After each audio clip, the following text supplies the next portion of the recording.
Hello दोस्तों, आज हम देख रहे हैं यूजीसी नेट द्वारा जारी पॉलिटिकल साइंस राजनीतिक विज्ञान का सिलेबस क्या है। टोटल 10 यूनिट है। इससे यूजीसी नेट के पेपर में 100 क्वेश्चन आते हैं। तो हम सिलेबस देखते हैं कि कौन क्या क्या दिया गया है सिलेबस के अंतर्गत राजनीतिक विज्ञान के सिलेबस में। टोटल 10 यूनिट है। पहली यूनिट की बात करें तो पहली यूनिट का टॉपिक है राजनीतिक सिद्धांत।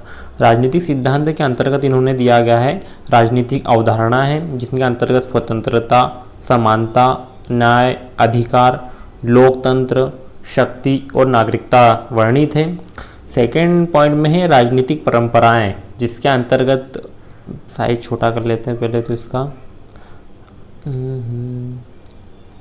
राजनीतिक परंपराओं की बात करें तो इसके अंतर्गत उदारवाद, अनुदारवाद, समाजवाद, मार्क्सवाद, नारीवाद, पारिस्थितिकीवाद, बहुसंस्कृतिवाद, उत्तर आधुनिकतावाद। हमारे चैनल पर इन सभी को हम लाइन से शॉर्ट में देखेंगे, सबकी डेफिनेशन और क्या इनमें विशेष है, किसने कौन से थिंकर ने क्या सिद्धांत दिया, इनके अंतर्गत हम देखेंगे। तो इकाई 1 की बात करें जिसके अंतर्गत राजनीतिक सिद्धांत दिए गए हैं, जिनमें स्वतंत्रता, समानता और राजनीतिक परंपराएं भी वर्णित है, उदारवाद, बहुसंस्कृतिवाद आदि। सेकेंड यूनिट की बात करें, सेकेंड यूनिट में सिलेबस के अंतर्गत राजनीतिक विचारक दिए गए हैं। राजनीतिक विचार पाश्चात्य राजनीतिक विचारक है सेकेंड यूनिट के अंतर्गत, जिसके अंतर्गत कन्फ्यूशियस, प्लेटो, अरस्तु, Machiavelli, Hobbes, Locke, Rousseau, Hegel, Mary Wollstonecraft, John Stuart Mill, Karl Marx, Gramsci, Hannah Arendt, Frantz Fanon, Mao Zedong, John Rawls. Total लगभग 16 के लगभग हैं पाश्चात्य राजनीतिक विचारक। इनमें मुख्य हमको इनकी रचनाएं याद करनी है। रचनाओं से 4-5 क्वेश्चन नेट में हमेशा आते हैं। और उसके बाद इनके सिद्धांत कि कौन से थिंकर ने कौन सा सिद्धांत वर्णित किया। तो सेकेंड यूनिट की बात करें तो सेकेंड यूनिट में राजनीतिक विचारक है जो पाश्चात्य राजनीतिक विचारक है। सिलेबस की थर्ड यूनिट की बात करें तो इसके अंतर्गत भारतीय विचारकों का वर्णन किया गया है। भारतीय विचारकों की बात करें तो लगभग टोटल 19 भारतीय विचारक वर्णित थे, जिनके अंतर्गत धर्मशास्त्र, कौटिल्य, अगानाशुत, बर्नी, Kabir, Pandit Ramabai, Bal Gangadhar Tilak, Swami Vivekananda, Rabindranath Tagore, Mahatma Gandhi, Shri Aurobindo, Periyar E V. Ramaswamy, Mohammad Iqbal, M N. Roy, V D. Savarkar, doctor Bhimrao Ambedkar, Jawaharlal Nehru, Ram Manohar Lohia, Jayaprakash Narayan, Deendayal Upadhyaya. जिन बच्चों ने एमपीपीएससी की तैयारी करी है तो उनके लगभग इनमें से 15-16 थिंकर तो ऐसे ही कवर हो जाएंगे। पीएससी की सिलेबस में इसमें से अधिकतर विचारक दिए गए हैं, तो ये पीएससी वालों के लिए ये यूनिट कंप्लीट मान सकते हैं, जिनमें उनको सिर्फ रचनाएं याद करना और कुछ के सिद्धांत याद करना है, कौन से विचारक के क्या क्या सिद्धांत हैं। पॉलिटिकल साइंस के सिलेबस की 4th यूनिट की बात करें जिसका टॉपिक है तुलनात्मक राजनीतिक विश्लेषण, जिसके अंतर्गत पहला पॉइंट है उपागम, संस्थागत राजनीतिक संस्कृति, राजनीतिक अर्थव्यवस्था तथा नव संस्थावाद और तुलनात्मक विधियाँ। सेकेंड पॉइंट के अंतर्गत उपनिवेशवाद तथा विऔपनिवेशीकरण, उपनिवेशवाद के रूप, उपनिवेशिकता, विरोधी संघर्ष तथा उपनिवेशीकरण की लिखा गया है। उपनिवेशवाद के बारे में पढ़ना है। थर्ड पॉइंट की बात करें तो राष्ट्रवाद दिया गया है, जिसके अंतर्गत यूरोपीय तथा गैर यूरोपीय भी शामिल हैं। फोर्थ पॉइंट में राज्य सिद्धांत, जिसके अंतर्गत पूंजीवादी और समाजवादी समाजों में राज्य की प्रकृति पर वाद विवाद, उत्तर औपनिवेशिक राज्य, कल्याणकारी राज्य, वैश्वीकरण तथा राष्ट्र राज्य, राज्य से संबंधित पॉइंट है। फिफ्थ पॉइंट की बात करें सिलेबस के अंतर्गत तो इसके अंतर्गत राजनीतिक शासन प्रणालियाँ जैसे लोकतांत्रिक, निर्वाचकी, उदार बहुमत आधारित, सहभागी तथा गैर लोकतांत्रिक शासन प्रणालियाँ जैसे पैतृकवाद, अधिकारीतंत्री, प्राधिकारवाद, सैन्य तानाशाही, सर्वाधिकारता, फाशीवाद, लोकतंत्रीकरण, लोकतांत्रिक संक्रमण तथा समेकन। 6 पॉइंट की बात करें तो संविधान तथा संविधानवाद, संविधान के रूप, विधि का शासन, न्यायिक स्वतंत्रता तथा उदारवादी संविधानवाद, आपातकालीन शक्तियाँ और संविधानवाद का संकट। 4th यूनिट की बात करें तो ये पीएससी वालों से थोड़ा सा अलग सा सिलेबस है, इसको पढ़ना पड़ेगा पूरे ध्यान से। इसके अंतर्गत और अभी पॉइंट बचे हुए 4th यूनिट बहुत बड़ी है, ज़्यादा सिलेबस दिया गया है। अगला पॉइंट इसके अंतर्गत है विकास, जिसके अंतर्गत अल्प विकास, निर्भरता, आधुनिकीकरण, विश्व व्यवस्था सिद्धांत, विकास तथा लोकतंत्र। अगला पॉइंट शक्ति की संरचना, शासक वर्ग, शक्ति संपन्न अभिजन वर्ग, लोकतांत्रिक अभिजनवाद।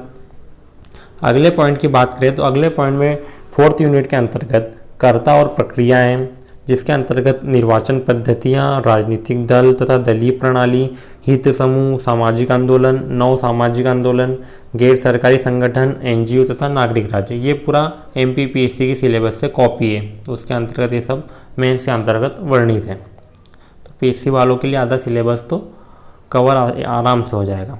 5th यूनिट की बात करें तो 5th यूनिट के अंतर्गत अंतर्राष्ट्रीय संबंध बताए गए हैं। अंतर्राष्ट्रीय संबंध के अंतर्गत इन्होंने दिया है अंतर्राष्ट्रीय संबंध के अध्ययन के उपागम, जैसे आदर्शवाद, यथार्थवाद, संरचनात्मक मार्क्सवाद, नव उदारवाद, नव यथार्थवाद, सामाजिक रचनावाद, आलोचनात्मक अंतर्राष्ट्रीय सिद्धांत, नारीवाद, उत्तराधुनिकतावाद।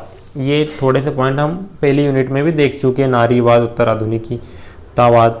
सेकेंड पॉइंट में अवधारणाएं हैं, जैसे राज्य प्रणाली तथा गैर राजकीयकर्ता, शक्ति, संप्रभुता, सुरक्षा, परंपरागत और गैर परंपरागत।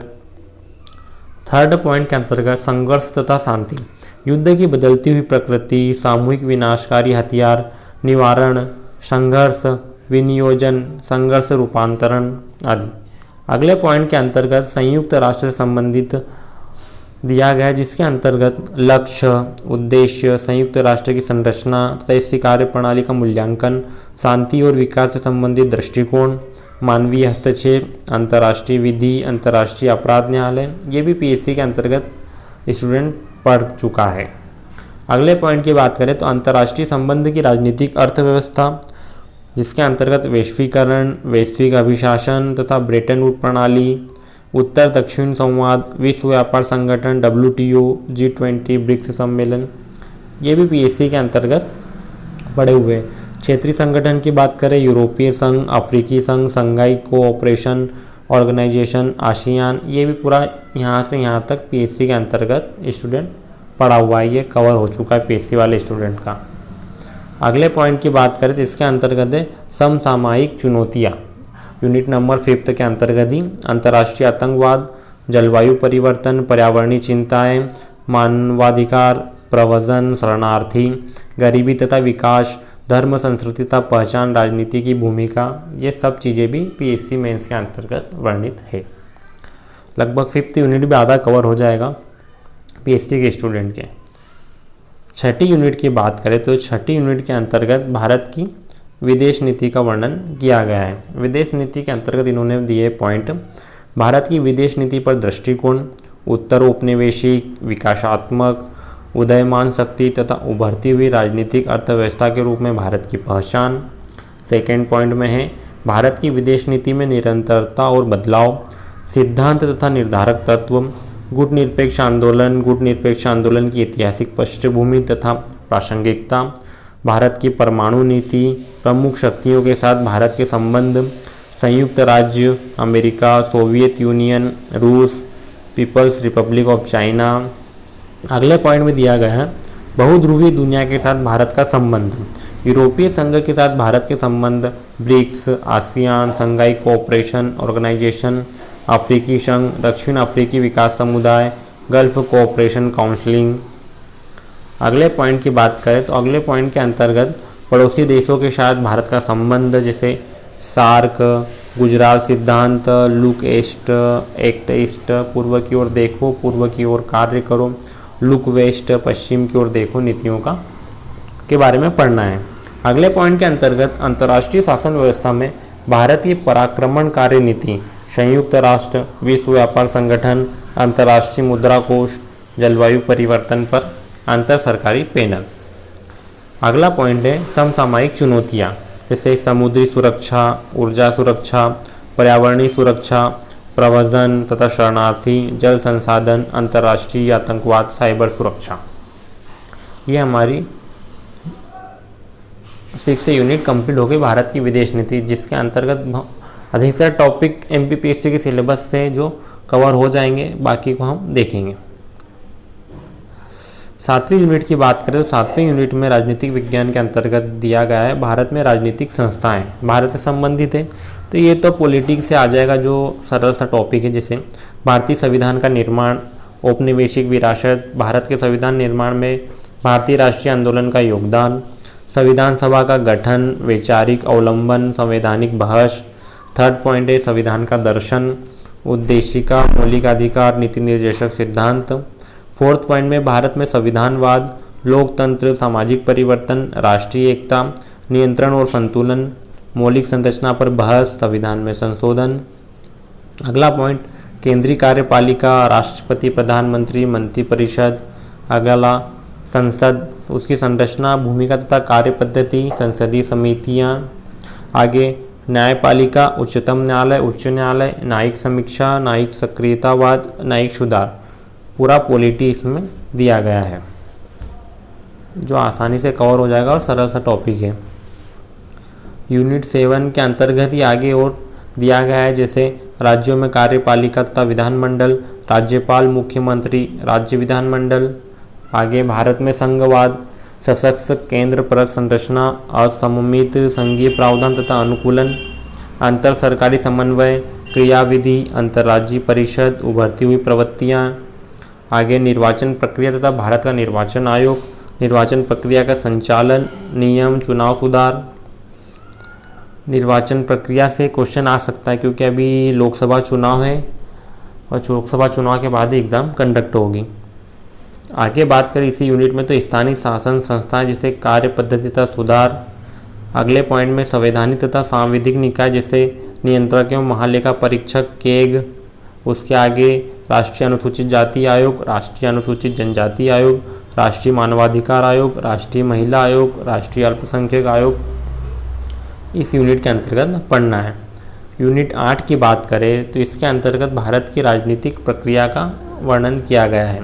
राजनीतिक प्रक्रिया के अंतर्गत दिया गया है राज्य, अर्थव्यवस्था तथा विकास, भारतीय राज्य की प्रकृति, विकास योजना मॉडल, नव आर्थिक नीति, वृद्धि तथा मानव विकास, वैश्वीकरण की प्रक्रिया, सामाजिक तथा आर्थिक निहितार्थ, पहचान की राजनीति, जिसके अंतर्गत धर्म, जनजाति, जाति, क्षेत्र, भाषा, सामाजिक आंदोलन, जैसे दलित, जनजातीय, महिला, किसान, श्रमिक। अगला नागरिक समाज के समूह, जैसे गैर दलीय सामाजिक मंच, गैर सरकारी संगठन, सामाजिक अभियान समूह। अगला पॉइंट है भारतीय राजनीति का क्षेत्रीकरण, जिसके अंतर्गत पढ़ना है भारतीय राज्यों का पुनर्गठन, राजनीतिक तथा आर्थिक इकाई के रूप में राज्य, उपराज्य क्षेत्र, क्षेत्रीय विषमता, नए राज्यों के लिए मांग। भारत में जेंडर और राजनीति, समानता तथा प्रतिनिधित्व से जुड़े मुद्दे। अगले पॉइंट में दिया गया है राजनीतिक दलों की विचारधारा तथा सामाजिक आधार, राष्ट्रीय दल, राज्य स्तरीय दल, चुनावी राजनीति, जिसके अंतर्गत सहभागिता, चुनावी प्रतिद्वंदिता, प्रतिनिधित्व, उभरती हुई प्रवृत्तियाँ। ये यूनिट 8 के अंतर्गत हमको पढ़ना है। यूनिट 9 के अंतर्गत दिया गया है भारत में राजनीतिक प्रक्रियाएं, जिसके अंतर्गत ये तो यूनिट 8 ही है डबल। यूनिट 9 के अंतर्गत दिया गया है लोक प्रशासन, जो MPPSC के मेंस का एक पूरा टॉपिक है, जो पढ़ चुके हैं MPSC वाले स्टूडेंट। लोक प्रशासन के अंतर्गत दिया गया है अर्थ तथा विकास, लोक तथा निजी प्रशासन, उपागम के अंतर्गत प्रणाली सिद्धांत, निर्णय निर्माण, पारिस्थितिकी उपागम। ये यूनिट 9 कंप्लीट नहीं, आगे और दिया गया यूनिट 9 के सिलेबस में। लोक प्रशासन से संबंधित अगले टॉपिक के अंतर्गत दिया गया है लोक प्रशासन के सिद्धांत तथा अवधारणाएं, जैसे वैज्ञानिक प्रबंधन सिद्धांत, तर्क संगत विकल्प सिद्धांत, नव लोक प्रशासन, विकास प्रशासन, तुलनात्मक लोक प्रशासन, नव लोक प्रबंधन, उदारीकरण तथा वैश्वीकरण के युग में लोक प्रशासन की बदलती हुई प्रकृति। अगले पॉइंट लोक प्रशासन के अंतर्गत संगठन के सिद्धांत और नियम, वैज्ञानिक प्रबंधन सिद्धांत, अधिकारी तंत्र सिद्धांत, मानव संबंध सिद्धांत। अगले पॉइंट में दिया है संगठन का प्रबंधन, जैसे नेतृत्व तथा अभिप्रेरणा का सिद्धांत, संगठनात्मक संप्रेषण सिद्धांत तथा नियम, चेस्टन बर्नार्ड के संप्रेषण के नियम, संगठन में सूचना प्रबंधन, संगठन में संघर्ष प्रबंधन, मेरी पॉर्कर फोलेट। लास्ट था यूनिट 9 के अंतर्गत उद्देश्य से आधारित प्रबंधन, पीटर ड्रकर। लास्ट और अंतिम यूनिट 10 में दिया है भारत में शासन विधि तथा लोक नीति, जिसके अंतर्गत हमें पढ़ना है शासन, सुशासन तथा लोकतंत्रीय शासन, राज्य की भूमिका, नागरिक समाज तथा व्यक्ति। अगले पॉइंट के अंतर्गत उत्तरदायित्व तथा नियंत्रण, जिसके अंतर्गत नियंत्रण और संतुलन के लिए संस्थानिक तंत्र, कार्यपालिका पर विधायिका का नियंत्रण। अगला पॉइंट है प्रशासनिक तथा बजटीय नियंत्रण, संसदीय समितियों के माध्यम से नियंत्रण, विधायिका और कार्यपालिका पर न्यायिक नियंत्रण, प्रशासनिक सांस्कृतिक भ्रष्टाचार और प्रशासनिक सुधार। सुशासन के संस्थानिक तंत्र, सूचना का अधिकार, उपभोक्ता संरक्षण अधिनियम, सिटीजन चार्टर, शिकायत निवारण प्रणाली, ombudsman, Lokpal, Lokayukta. Grass root जमीनी स्तर पर शासन, पंचायती राज संस्थाएं तथा उनकी कार्य पद्धति, योजना तथा विकास, विकेंद्रीकृत योजना, विकास के लिए योजना, सतत विकास, ई गवर्नेंस, NITI आयोग। सामाजिक आर्थिक विकास के उपकरण के रूप में लोक नीति, जिसके अंतर्गत आवास, स्वास्थ्य, पेयजल, खाद्य सुरक्षा, MNREGA, NHRM, ITE के विशेष संदर्भ में लोक नीतियाँ। लास्ट पॉइंट यूनिट 10 के अंतर्गत है लोक नीति की निगरानी और मूल्यांकन, शासन विधि को उत्तरदायी बनाने की क्रियाविधि, जन सुनवाई और ऑडिट। ये हमारा पॉलिटिकल साइंस राजनीतिक विज्ञान का UGC नेट का सिलेबस कंप्लीट हुआ, जो 2019 से लागू है। 2025 से नया सिलेबस शायद लागू हो सकता है। अभी 2024 में तो पुराने सिलेबस के आधार से ही पेपर आएगा।